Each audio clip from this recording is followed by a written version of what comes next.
오늘 오순절을 향한 떨림.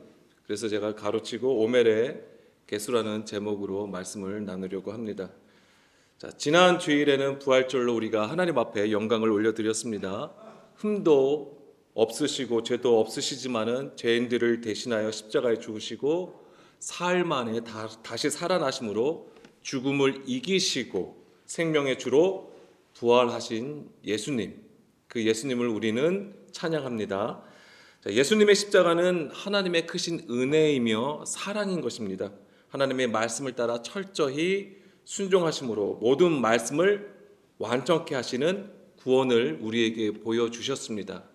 그래서 우리의 믿음은 예수님의 십자가의 죽음과 부활에 초점이 맞춰져야 되는 것입니다. 그냥 우리의 확신과 우리에게 신앙생활을 잘하는 어떤 결단의 고백으로 이루어지는 것이 아니라 그 믿음이라고 하는 것은 들음이잖아요. 주의 말씀을 듣는 것이잖아요. 그 무엇을 들어야 되냐면 바로 예수님께서 십자가에 죽으신 그 죽음을 봐야 되는 것이고, 그리고 그 부활을 듣고 보아야 하는 것입니다.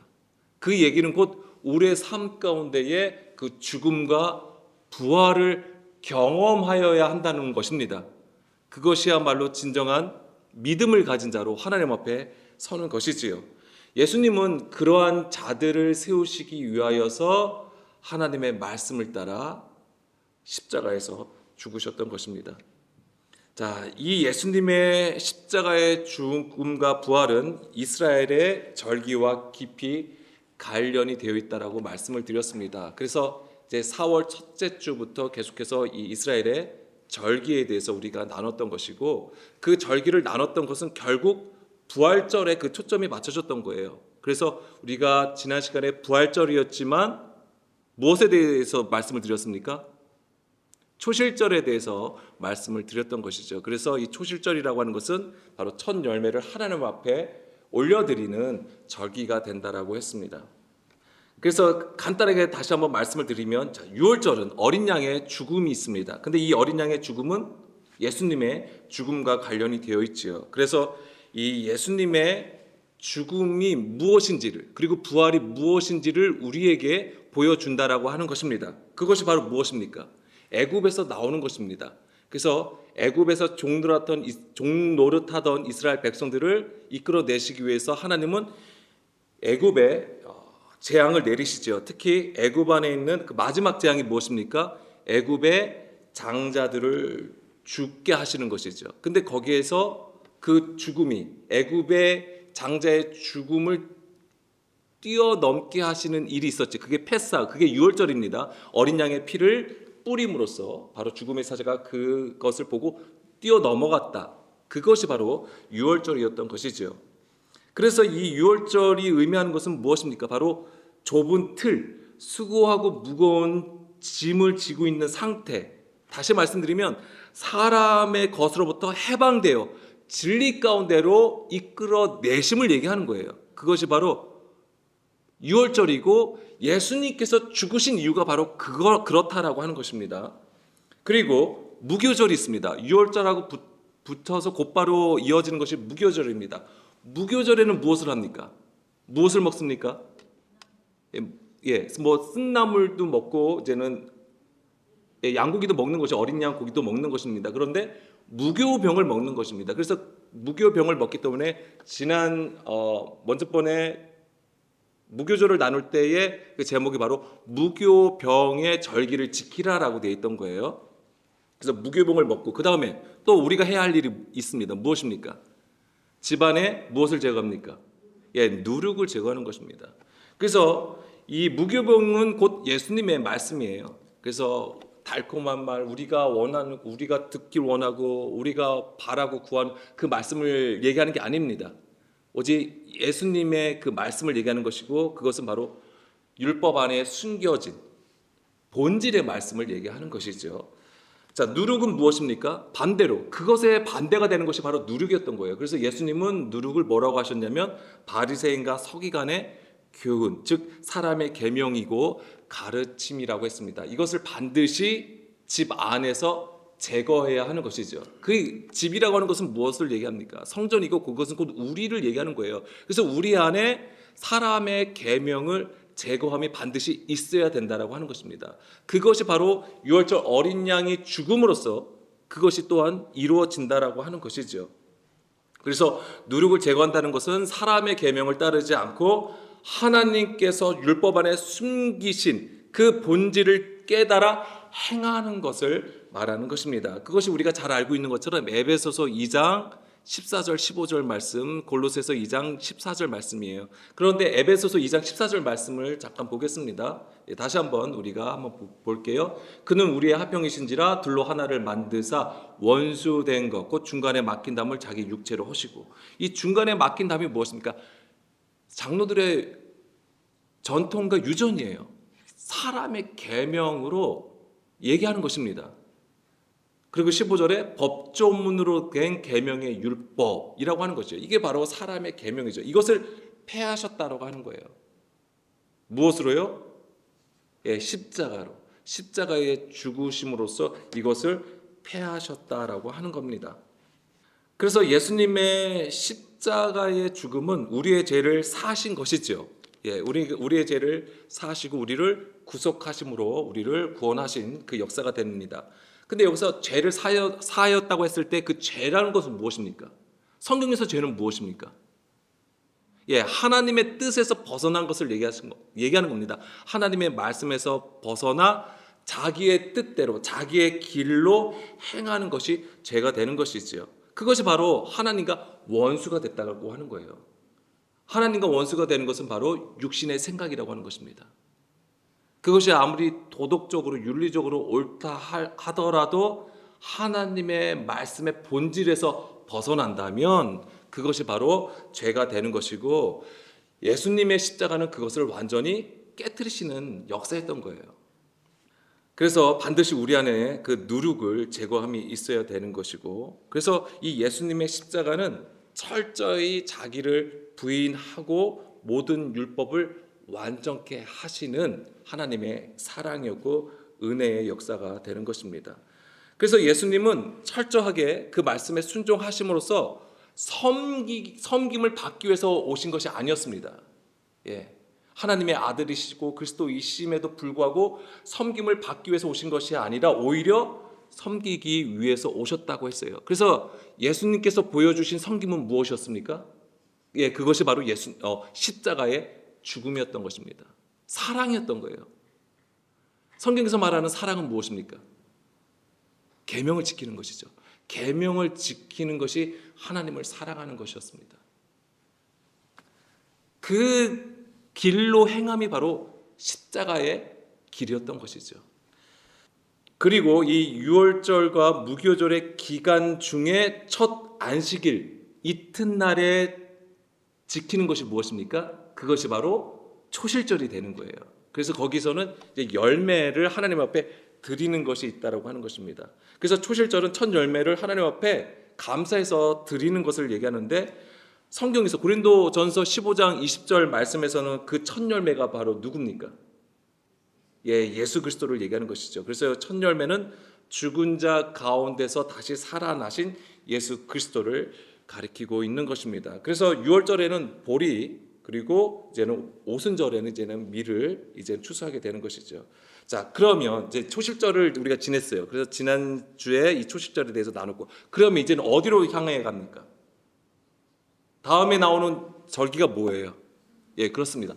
오순절을 향하여 가는 것입니다. 그런데 우리가 초실절을 지켰으니까 그냥 가만히 있다가 이제는 시간이 되면 이제 올해 오순절은 6월 1일입니다.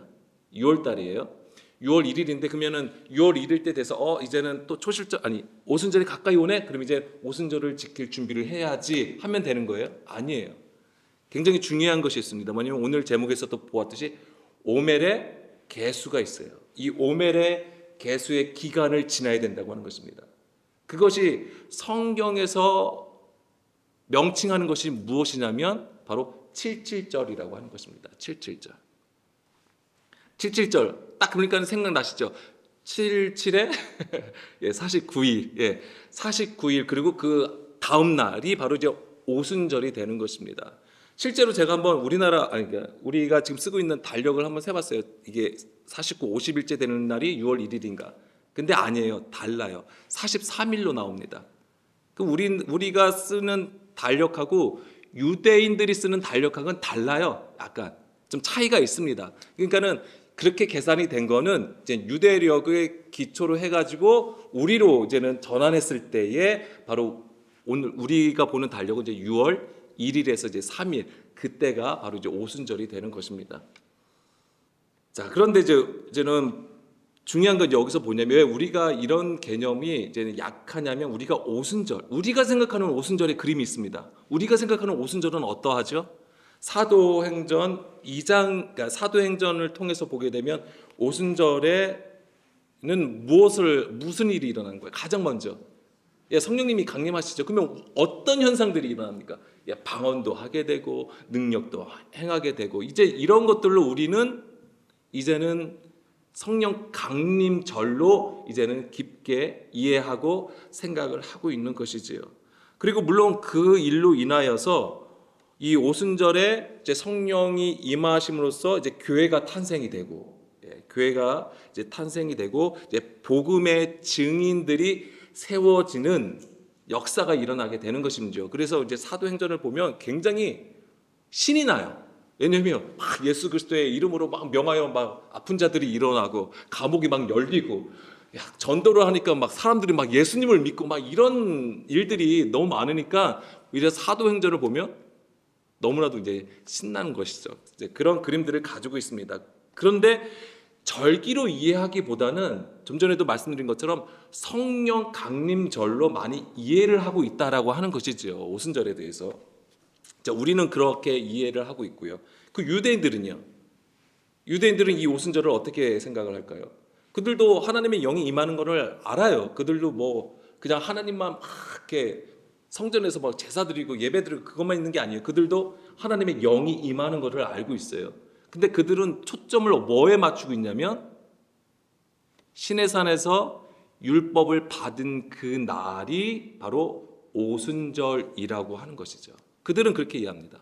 그래서 오순절 되면 그들은 토라를 가지고 막 그냥 시내를 막 돌아다녀요. 자기들에게 그 율법을 주신 거에 대해서 감사하여서 막 그렇게 찬양과 경배를 올려드립니다. 그러니까 그들은 율법을 받은 것에 초점이 맞춰져 있어요. 이 오순절에.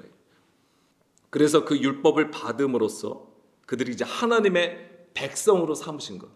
그리고 이것은 철저하게 그들이 하나님과 언약 관계에 있다라고 하는 증거가 되는 것입니다. 그렇기 때문에 그들이 오순절을 굉장히 귀하게 여기고 지금도 열심으로 지키고 있다라고 하는 것입니다.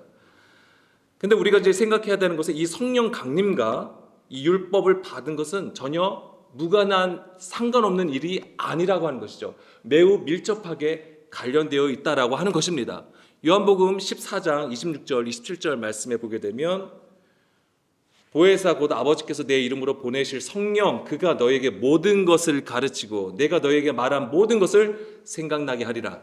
평안을 너에게 끼치노니 곧 나의 평안을 너희에게 주노라 하시면서 내가 너에게 주는 것은 세상이 주는 것 같이 아니하니라. 너희는 마음에 근심하지도 말고 두려워하지도 말라라고 이렇게 말씀해 주시죠. 성령님은 진리의 영이신지죠. 그래서 진리의 성령님이 오시면 모든 것을 가르치시고 예수님의 말씀을 깨닫게 하신다고 하는 거예요. 자, 그러면 그것이 어디로 이끌어 가시냐면 그렇게 해서 이끌어 가시는 것이 뭐냐면 샬롬이라고 하는 거예요. 샬롬. 주님이 주시는 평안. 그게 뭐냐면 샬롬이고 그것이 창세기 2장의 그림으로 보자면 안식이에요. 하나님의 안식 가운데로 이끌어 가심을 얘기하는 것입니다. 창세기 2장 1절에서 3절 말씀에 그 안식이 뭘 얘기하는 거예요? 그게 바로 창조의 완성이잖아요. 그걸 얘기하는 것입니다. 그리고 요한복음 16장 13절 말씀해 보게 되면 진리의 성령이 오시면 그가 너희를 모든 진리 가운데로 인도하시리니 그가 스스로 말하지 않고 오직 들은 것을 말하며 장래일을 너에게 알리시리라. 아멘. 그래서 이것도 우리가 출애굽의 그림하고 연결해서 보게 되면 시내산에서 율법을 받은 거잖아요. 그 다음에 하나님께서 계속 어디로 이끌어 가세요? 예, 그렇죠. 광야로 이끌어 가신다고 하는 거예요. 그가 너희를 모든 진리 가운데로 인도하시리니 이 진리 가운데로 인도하심이 광야라는 것을 아셔야 되는 거예요. 그냥 우리가 단지 내가 몰랐던 것을 깨닫고 성경 지식을 알고 나의 삶이 편안해지는 것에 있지 않다라고 하는 것입니다. 광야길로 이끌어 가신다라고 하는 거예요. 광야길은 고난의 길입니다. 거기서 하나님의 말씀을 듣지 않은 모든 자들은 다 죽었어요. 광야에서 죽었습니다. 하나님께서 주신 만나가 있었음에도 불구하고 그 만나를 먹고도 죽었어요. 만나가 무슨 뜻입니까? 무엇이에요? 이게 뭐지? 이 뜻이에요. 그러니까 거기서 하나님의 뜻을 깨닫지 못하면 그냥 퀴스천 마크 하다가 그냥 죽는 거예요. 그냥 물음표만 가지고 있다가 죽는 거예요. 깨달아야 되는 것이죠. 하늘의 양식, 생명의 양식, 정말 하나님께서 이 만나를 주심으로써 만나를 왜 주셨다고 했습니까? 예, 줄이고 낮추시기 위해서. 그러니까 그 상한 심령으로 대해야 되는 거예요. 그거가 우리 안에서 있지 아니하면 그냥 광야에서 죽는 거예요. 가나안 땅에 들어가지 못하는 것이죠. 그러니까 절기가 바로 그렇다라고 하는 거예요. 지금 하나님께서 절기를 제정하신 것이 바로 지금 우리가 이스라엘 애굽에처럼 종로로 타는 거 아니잖아요. 광야 생활을 하고 있는 게 아니잖아요. 근데 그것을 하나님은 그 절기를 그럼 우리에게 그 절기의 역사를 우리 안에서 어떻게 이루시겠냐고요. 예수님께서 하신 십자가를 통해서 우리 안에서 그 모든 것들을 다 하신다라고 하는 것입니다. 하나님의 말씀은 능하지 못하심이 없으신 거예요. 과거에 머물지 아니하세요. 미래에 어떤 일로 예언하시는 게 아니에요. 오늘 주의 음성을 듣는 자들로 하여금 하나님은 그 일을 하시는 것입니다. 구원의 일을 하시는 거예요. 그 하나님을 오늘도 우리가 찬양하기를 원합니다. 아멘. 그래서 여기 13절에서 장래 일을 알게 하신다고 하셨잖아요. 알리신다라고 하는 것은 바로 예수 그리스도를 통해 이루실 하나님 나라에 관한 것입니다. 이게 구원이에요. 그래서 십자가의 죽음과 부활의 증인으로 삼으셔서 복음을 전하시는 것이죠. 자, 우리가 기억해야 되는 것은 예수님께서 부활하신 후에 제자들과 함께 하셨잖아요. 제자들과 함께 하시면서 하신 일이 무엇입니까? 하나님 나라의 일을 말씀해 주시잖아요. 사도행전 1장 3절에 기록되어 있습니다. 3절 4절 말씀이 기록이 되어 있어요. 하나님 나라의 일을 말씀해 주셨어요. 그리고 사도행전의 역사를 보게 되면 예수 그리스도의 이름으로 많은 능력을 행하고 예수님의 그 죽음과 부활을 증거하잖아요. 이것이 바로 오순절로 인도하시는 하나님의 뜻이라는 것을 알아야 되는 것입니다. 그러니까 오순절은 그냥 우리가 성령 받고 능력 행하는 것에 있지 않아요. 하나님 나라를 증거하는 것에 있고 그 증인으로 살아가게 하시는 하나님의 양육이라고 하는 것입니다. 그것이 오순절이에요. 그래서 오늘 우리가 지금 오순절로 가기 위해서는 반드시 이 오멜의 계수함이 반드시 있어야 된다라고 하는 것입니다. 자, 그래서 6월절의 첫 열매는 아까 고린도전서 15장 20절 말씀처럼 예수 그리스도를 가리키죠. 그러면은 자, 6월절의 첫 열매가 그렇다고 했어요. 예수님을 가리킨다고 했습니다. 그러면 오순절의 열매는 무엇입니까? 밀이잖아요. 밀을 주사하게 되어 있어요. 그러면 그 첫 열매, 그럼 당연히 이 밀도 첫 열매가 있을 거 아닙니까? 그럼 그것은 누구를 가리킬까요? 예수 그리스도를 닮은 제자들을 가리키는 거죠. 이해가 가십니까? 물론 다 예수님이죠. 다 첫 열매는 다 예수님을 얘기하는데 좀 더 구체적으로 얘기하면 6월절의 첫 열매는 예수 그리스도를 가리키고 있다면 그 다음에 이제 초실절을 지나서 이제는 오순절로 가잖아요. 그럼 오순절로 갈 때에 그럼 그 오순절의 이 열매는 누구를 얘기하는 거냐면 바로 초실절 그 첫 열매를 닮은 그렇죠. 제자들을 얘기하는 거예요. 그렇기 때문에 이 오순절은 너무나도 중요한 거예요. 그런데 그냥 서두에도 말씀드린 것처럼 이제 오순절이 됐네. 내일이 오순절이네. 그러면 내일 이제 지켜야지. 이렇게 되는 게 아니라고 하는 것이죠. 이 오순절을 지키기 위해서는 온전히 하나님의 뜻에 합하여지려면 반드시 이 오멜의 개수, 초실절부터 하나님 앞에 첫 열매를 흔들어서 하나님 앞에 감사함으로 드림이 매일매일 그것이 77에 49, 49일 동안 있어야 되고 그때서야 비로소 그 다음 날에 오순절로 하나님 앞에 나가야 된다라고 하는 것이죠. 우리 안에 진령이 그때 임하시는 거예요. 그런 자들에게 이 성령의 엄청난 감동이 있게 되는 것이고 진리로 깨닫게 되는 것이죠. 그런 자가 바로 예수님의 죽음과 부활을 증거할 수 있는 증인으로 살아가게 된다라고 하는 것입니다. 그 증인으로 설 때에 어디로 나갈 수 있을 것 같아요? 초막절로 나가는 거죠. 초막절이 무엇을 얘기하는 겁니까? 하나님 앞에 서 있음을 얘기하는 것입니다. 성전에서, 한국에서 아버지와 아들과 함께 있는 것을 얘기하는 거예요. 하나님이 기뻐하시는 그 제사장으로 세워짐으로써 반납 그 성전에서 하나님을 모시게 되는 것입니다. 그것이 진정한 하나님 나라예요. 성전에서 하나님 보좌 앞에서 섬긴다고 해서 그러면은 진짜 어디 성전에 들어가야 되는 이게 아니에요. 뭐예요? 그 성전은 우리예요. 내 안에 주님을 모시고 어떻게 하는 거예요? 우리에게 주어진 상황에서 다 살아가는 거예요. 계속해서 상황이 바뀌는 게 아니에요. 환경이 바뀌는 게 아닙니다. 그 안에서 우리가 그리스도를 나타내는 것이죠. 그것으로 살아가는 거예요. 그걸 얘기하는 것입니다. 자, 그래서 이 오순절에 관해서는 이제 6월달 되면 그때 다시 한번 나누기로 하고요. 오늘은 이 두렵고 떨림으로 구원을 이루는 여정과 관련해서 이 오멜의 계수에 대해서 좀 보려고 합니다. 레위기 23장 15절 16절 말씀입니다. 안식일 이튿날 곧 너희가 요제는 흔든다는 거예요. 흔들다라는 뜻입니다. 곡식단을 가져온 날부터 세어서 7 안식일의 일의 수요를 채우고 7 안식일 이튿날, 그러니까 7 안식일인가니까 7번이잖아요. 그러니까 7일이 7번이니까는 49. 그리고 16절에 7 안식일 이튿날, 그러니까 그 안식일 다음 날이 되는 것이죠. 합하여 50일을 계수하여 새 소재를 여호와께 드리되, 이것이 바로 이제 오순절에 가는 얘기죠. 그래서 오순절은 그 이름대로 50일을 계수하는 거예요. 그러니까 6월절부터 50일째가 되는 날이 이제 오순절이 되는 것입니다. 그런데 이제 여기서 중요한 것이 뭐냐면 그냥 50일째 되는 날을 지키는 것이 아니라 처음 익은 곡식단을 요제로 드린다라고 하는 거예요. 매일. 그러면 벌써 우리는 사실 스트레스를 받아요. 뭐에 대해서 스트레스를 받습니까? 50일 동안 어떻게 해? 사실 3일, 일주일 작전 기도하는 것도 처음에 막 고민되죠. 이거 일주일 동안 어떻게 해? 정한 시간에, 정한 장소에서 하나님 앞에 나와서 이게 하나님 앞에 기도한다는 게 이게 정말 쉬운 게 아니에요. 우리가 이제는 연초가 되면 항상 스트레스 받는 게 있잖아요. 40일 작전 기도, 아니면 새벽 작전 기도, 막 이런 거 있잖아요.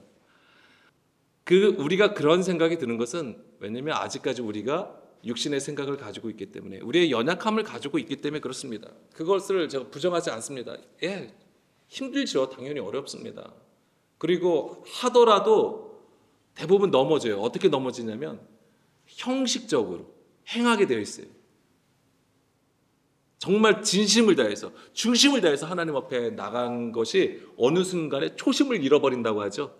어느 순간에 보면 좀 시간도 좀 안 지켜지게 되고 게을러지게 되고, 또 내가 일이 생기면 그 일과 또 타협하여서 약간 기도 시간을 좀 뒤로 미룬다거나 이제 이런 일들이 생겨버리잖아요. 그렇기 때문에 굉장히 어려운 일이시죠.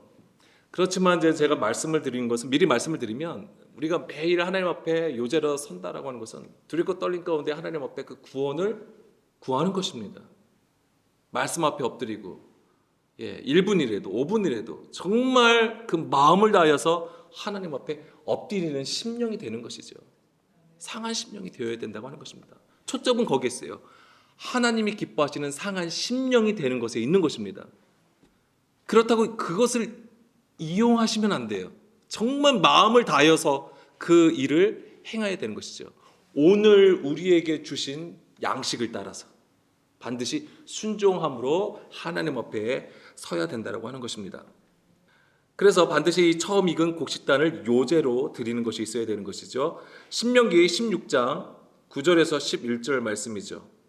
7주를 셀지니 곡식의 낫을 대는 첫날부터 7주를 세워 내 하나님 여호와 앞에 칠칠절을 지키되. 그러니까 오순절이에요 이게.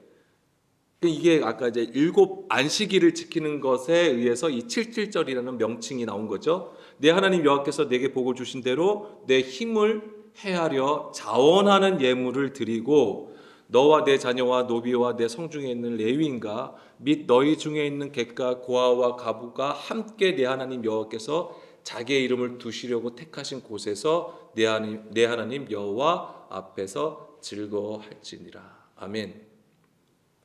이것도 굉장히 중요한 것입니다.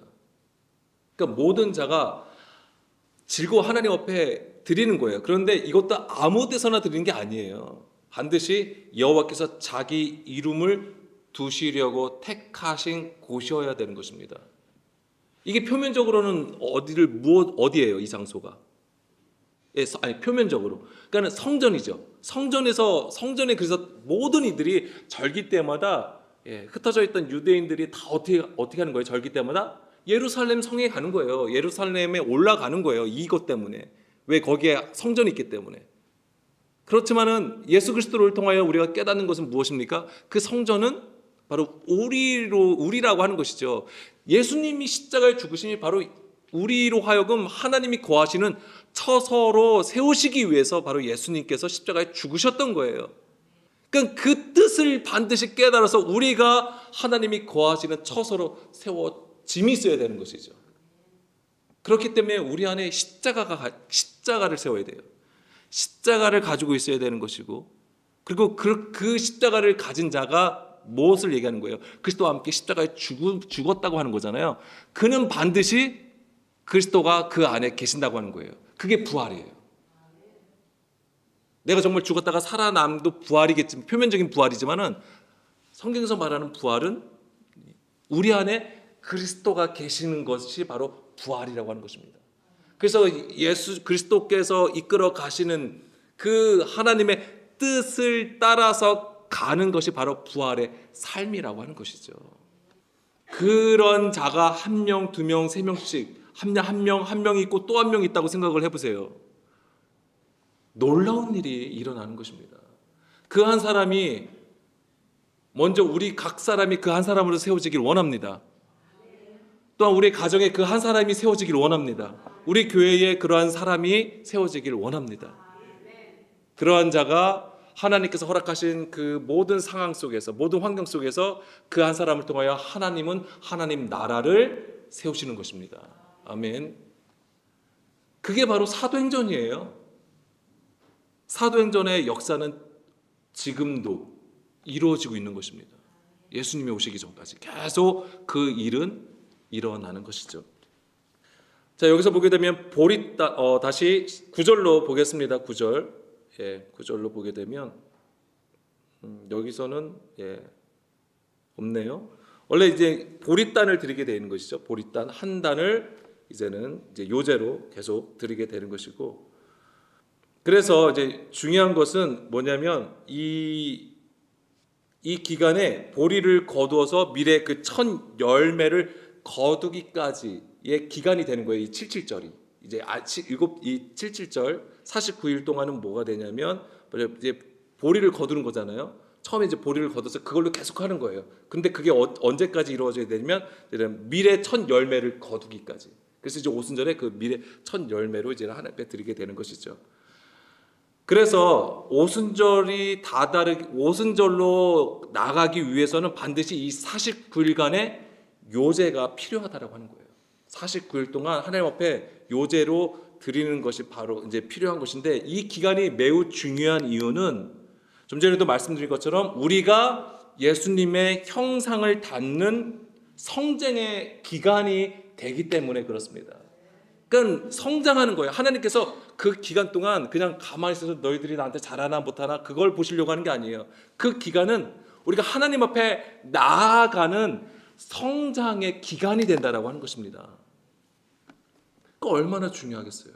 그럼 우리에게 필요한 건 무엇입니까? 우리 입장에서는 뭐예요? 인내의 시간이라고 하는 거예요.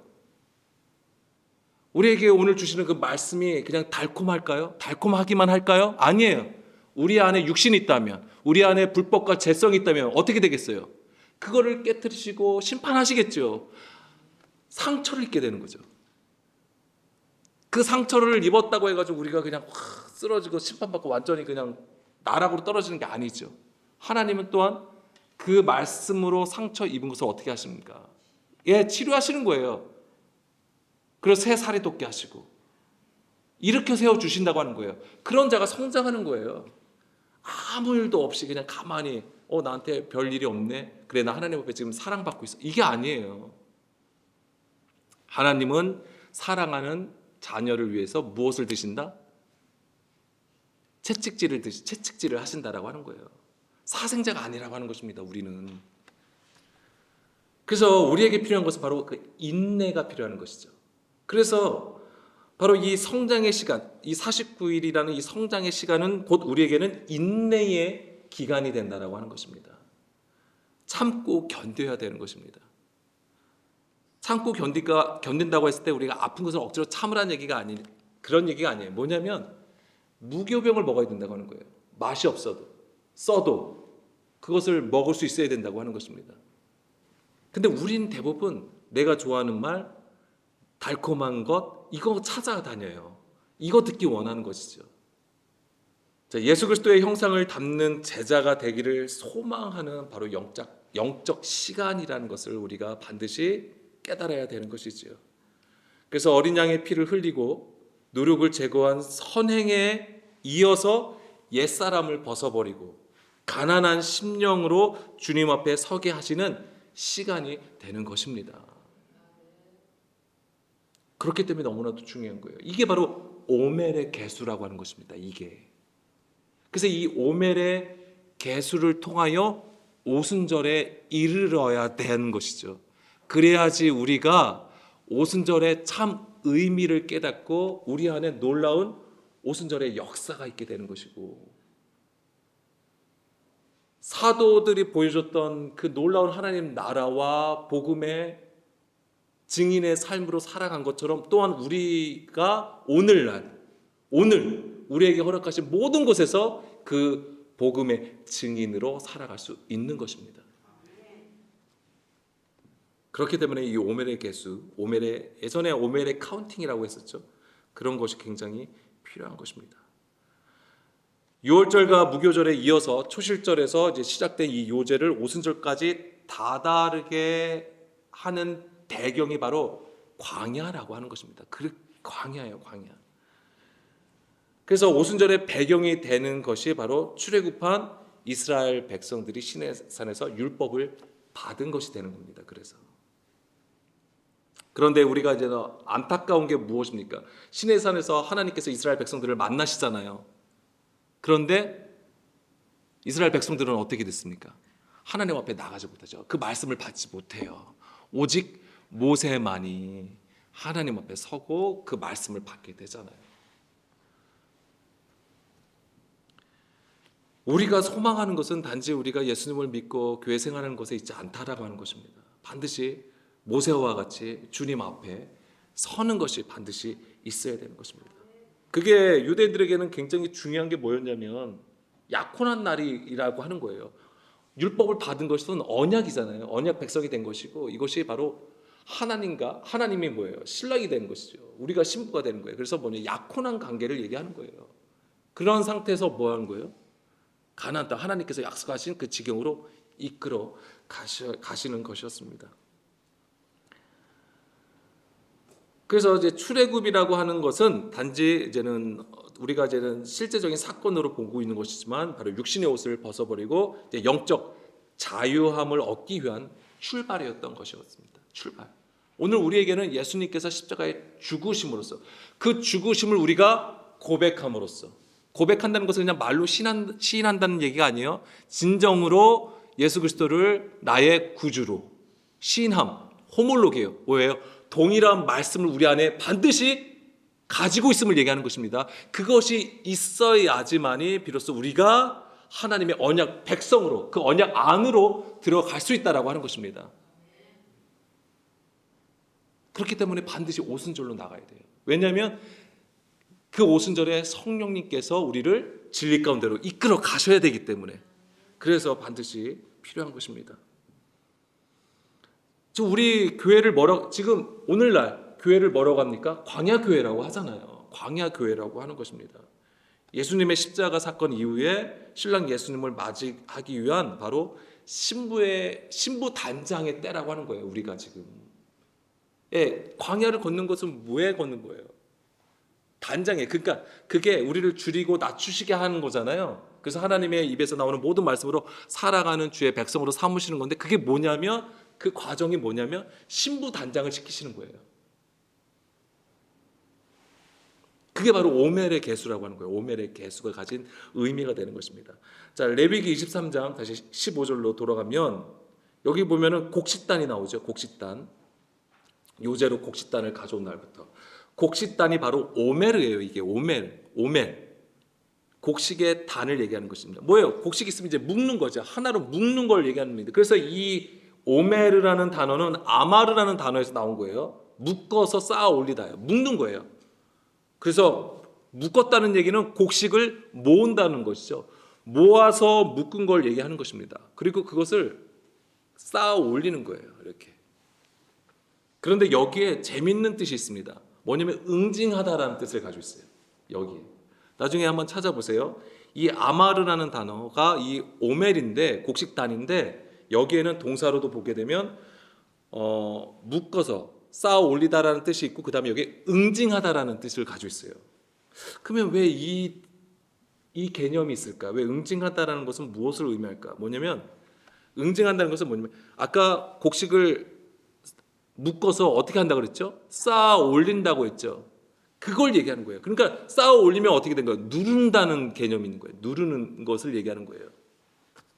그래서 함께 묶음으로 결속하여서 하나님의 백성으로 삼으시려고 하는 하나님의 뜻이 있다라고 하는 것입니다. 여기에. 그래서 아까 광야로 이끄신 이유가 뭐라고 했습니까? 줄이고 낮추신다고 했잖아요. 거기서 낮추다가 뭐냐면 아나라는 단어예요. 아나. 이 아나라는 단어가 뭐냐면 누르다라는 뜻을 가지고 있어요. 누르다. 그럼 왜 줄이고 낮추시냐면 상한 심령이 되게 하시기 위해서. 그래서 시편 51편에 보게 되면은 하나님이 기뻐하시는 제사가 무엇입니까? 상한 심령이라고 하는 거예요. 근데 그 제사라고 하는 것은 뭐예요? 바로 하나님 앞에 가까이 나가다라는 의미를 가지고 있어요. 그게 제일 중요해요. 그냥 제사는 어떤 형식이 있지 않아요. 거기서 하나님께서 원하시는 것은 가까이 나감이에요. 하나님 앞에. 그럼 하나님 앞에 가까이 나가기 위해서는 그 제사가 뭐예요? 나의 육신을 절단해서 하나님 앞에 올려서 불로 태워드림이잖아요. 불로 태우는 것도 뭐예요? 이게 성령의 불을 얘기하는 거예요. 그런 것이 다 지금 연결되어 있다고 하는 것입니다. 낮추시는 것이 아나, 그래서 누르다, 괴롭히다, 자기를 낮추다라는 뜻을 가지고 있고요. 그 다음에 줄이는 것. 이 줄이는 것은 굶주리다, 줄이다라는 뜻을 가지고 있는데 여기에 뭐가 있냐면 갈망하다라는 뜻을 가지고 있어요. 그래서 이것을 해석을 하면은 뭐예요?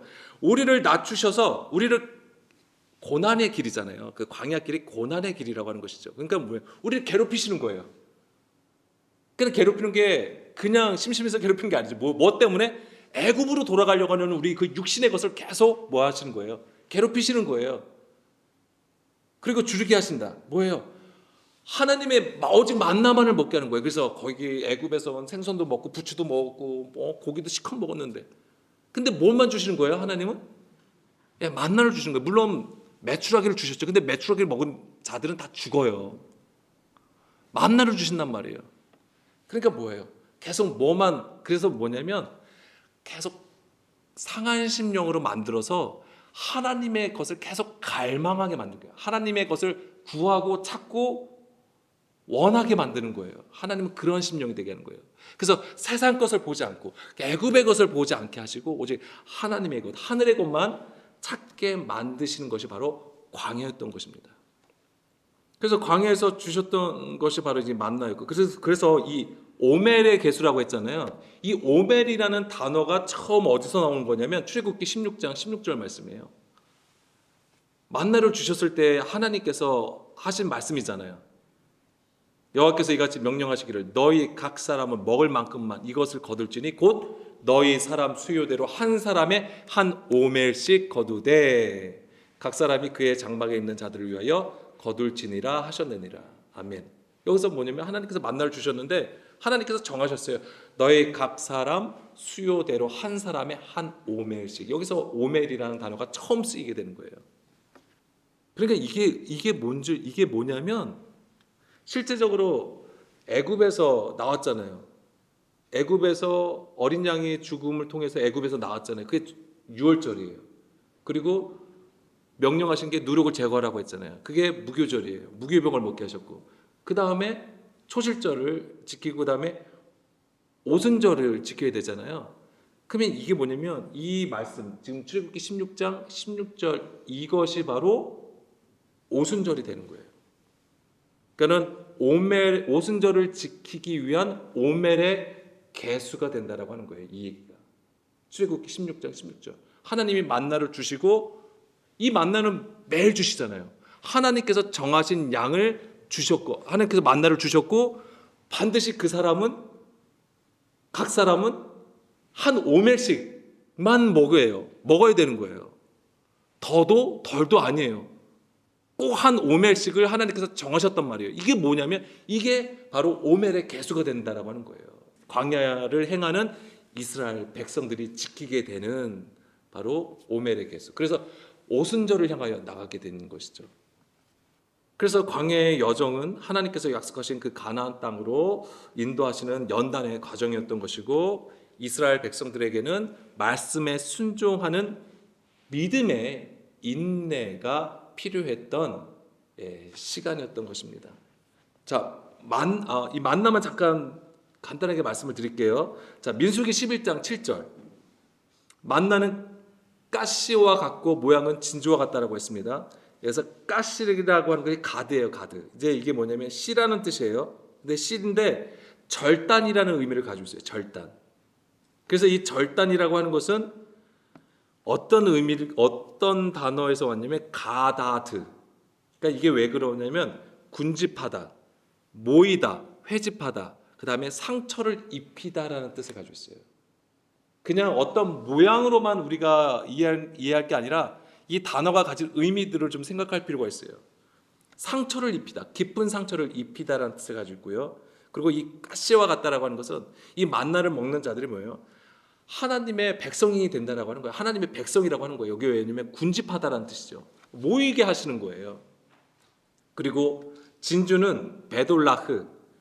이것도 뭐냐면 조각들로 된 것을 의미하는 것인데 이 베돌라흐가 바달이라는 단어에서 나왔어요. 바달. 이게 왜 그러냐면 왜 말씀드리냐면 이 바달이 어디서 처음 쓰였냐면 창세기 1장 3절 말씀에 빛과 어둠을 나누사. 나눌 때 나누다라는 뜻이에요. 그러니까 이 진주라는 단어가 이 바달 나누다 구별하시는 하나님의 이 뜻을 가지고 이 진주라는 게 나온 거예요. 이 진주는 우리가 단지 그냥 진주로만 볼 게 아니라 왜 만나는 가시와 같고 진주와 같다라고 이 말씀을 하셨는지를 깨달아야 되는 거예요. 그러니까 하나님께서 만나를 주신 이유를 우리가 이 단어의 의미를 알면 깨닫게 되는 것이죠. 왜 만나를 주셨을까? 그러니까 뭐예요? 상처를 주시는 거예요. 아까 그래서 괴롭히다라고 하는 거예요. 상처를 주심으로써 뭐 하시는 거예요? 구별시키시는 거예요. 그래서 표면적으로는 애굽에서 나왔지만 광야에서도 하나님은 무슨 작업? 우리 안에 애굽을 육신의 것을 완전히 제거하시는 건데 뭐예요? 구별시키시는 거예요. 구별하시는 작업을 하신 것이 바로 광야였던 것입니다. 그리고 거기서 만나를 주셨던 거예요. 그래서 우리로 하여금 어둠으로부터 이끌어내셔서 빛 가운데로 인도하시는 것이죠. 다시 말씀드리면 애굽에서 이끌어내셔서 광야를 거쳐 가나안 땅으로 들어가게 하시는 것이었습니다. 그러니까 철저하게 하나님은 그 약속을 지키시기 위해서 우리 안에서 일하시는 거예요. 창조의 일을 하시는 거예요. 구별하시는 거. 빛과 어둠을, 궁창 위의 물과 아래의 물을, 바다와 육지를 마른 땅으로 구별하시는 그 작업을 만나를 먹이심으로써 계속 하시는 것이었습니다. 빌립보서 2장 12절. 그러므로 나의 사랑하는 자들아 너희가 나 있을 때뿐 아니라 더욱 지금 나 없을 때에도 항상 복종하여 두렵고 떨림으로 너희 구원을 이루라. 오멜의 계수의 기간은 바로 이것을 얘기하는 것입니다. 15절 16절 말씀. 그래서 결국 우리를 어떻게 이끌어 가시는 거예요? 너희가 흠이 없고 순전하여 어그러지고 거스르는 세대 가운데서 하나님의 흠없는 자녀로 세상에서 그들 가운데 빛들로 나타내며, 이게 완전히 구별하시는 거잖아요. 하나님을 거스렸던 세대로부터 어떻게 해요? 흠없는 자녀로 하나님께서 세우시는 거예요. 빛의 자녀로 세우신다라고 하는 거예요. 16절 생명의 말씀을 밝혀 나의 다름질이 헛되지 아니하고 수고도 헛되지 아니하므로 그리스도의 날에 내가 자랑할 것이 있게 하려 함이라. 아멘. 뭐예요? 결국엔 왜 그렇게 만드시는 거예요? 생명의 말씀을 밝히는 세상의 빛으로 세우시기 위해서 하신다라고 하는 거예요. 하나님께서. 자, 마지막으로 정리하겠습니다. 오멜의 계수가 의미하는 것은 뭐냐면 신랑을 맞이하는 신부의 단장이라고 하는 것입니다. 그 기간이. 그리고 오순절을 기다리며 내 안에 성령님이 내주하시기를 갈망하는 시기가 되는 것입니다. 철저하게 내 육신에 있으면 그걸 갈망하지 않아요. 그러니까 철저히 나의 것이 부서지고 깨지는 장소로 하나님은 광야로 이끌어 가셨던 것이고, 세 번째가 하나님이 영이 거하시는 처소가 되도록 준비하는 기간이 된다라고 하는 것입니다. 이 오멜의 계수가. 그리고 마지막으로 하나님의 곳간에 들어가도록 추수를 준비하는 기간이 된다라고 하는 것입니다. 그렇기 때문에 믿음으로 참고 견딤이 반드시 있어야 되는 것입니다.